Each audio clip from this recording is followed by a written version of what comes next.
సమస్యల పరిష్కారానికి ప్రజావాణిలో అందిన ప్రతి దరఖాస్తును పెండింగ్లో ఉంచకుండా వేగవంతంగా పరిష్కరించాల్సిందిగా జిల్లా కలెక్టర్ పి.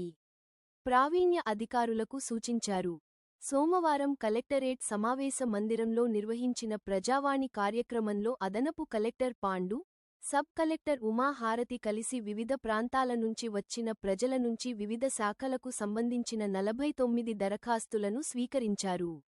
ఈ సందర్భంగా కలెక్టర్ మాట్లాడుతూ ప్రతి వినతిని ప్రాధాన్యతతో పరిగణించి సంబంధిత శాఖ అధికారులు నిర్దిష్ట కాలపరిమితిలో పరిష్కారం చూపాలని ఆదేశించారు.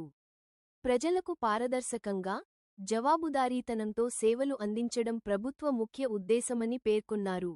ప్రజలు తమ సమస్యలను నేరుగా అధికారులకు వినిపించే ప్రజావాణి కార్యక్రమానికి విశేష స్పందన లభించినట్లు వెల్లడించారు. ఈ కార్యక్రమంలో వివిధ శాఖల జిల్లా అధికారులు, సిబ్బంది పాల్గొన్నారు.